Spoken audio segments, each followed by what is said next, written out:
As a recruiting coordinator, my job really is to oversee our staff, make sure that we've got a good strategy in place as to what part of the country we want to recruit.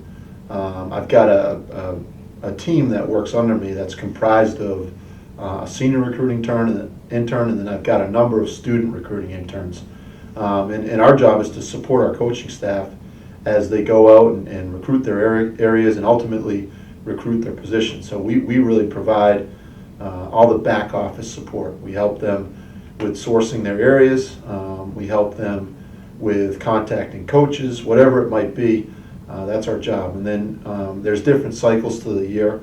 As the year progresses, we're doing different things. But ultimately, my job is to make sure that we've got a good strategy in place and that our staff has the support that they need to be successful. Well, I think there's an overall sense of excitement in the morning, and also a sense of relief when everybody has gotten their information in. It's a day where the culmination of almost a year's worth of recruiting comes to a head, and you have an opportunity to sit back and look at the guys that you've been able to add to your program, and start to be able to put the pieces together as to the different parts that they'll be able to play.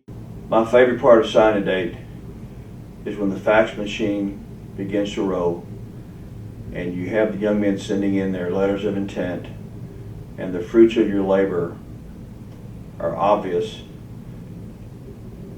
This year I haven't recruited, the guys on the staff have been recruiting for a year, and I've been recruiting for 5 weeks, so certainly they were ahead of me in that regard. But just when the faxes begin to roll in, I think it's always an enjoyable thing to see and to visit with the players that you've recruited. They're glad it's over too. Everyone's glad it's over, believe me, on signing date.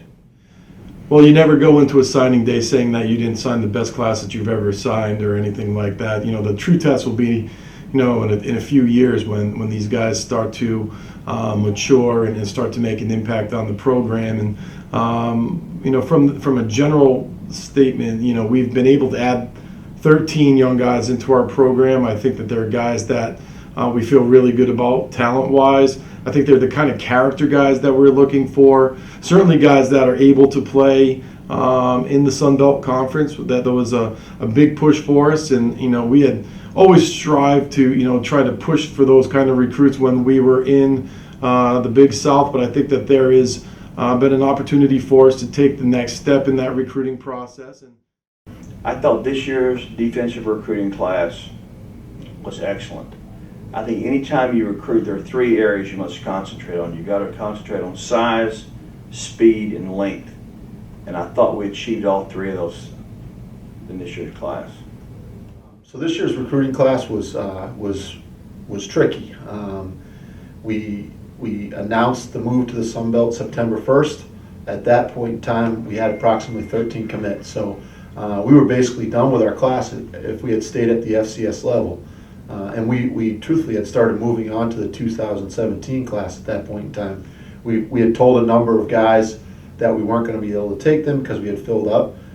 So we had to stop what we were doing and really recharge our recruiting efforts to make sure that we had what we needed to finish out this class, and an additional 12 spots. So it created some adversity and some stress for me, just knowing that we all of a sudden had these scholarships. So I think our staff did an amazing job reaching back out to their areas, reaching back out to some guys that we might have passed on, and getting us back involved with those guys. So I think at the end of the day, what we put together was a really good class. It's obviously would be one of the top at the FCS level, and I think it's middle of the pack at the FBS level, which is pretty good considering we had approximately 5 or 6 months to put it together.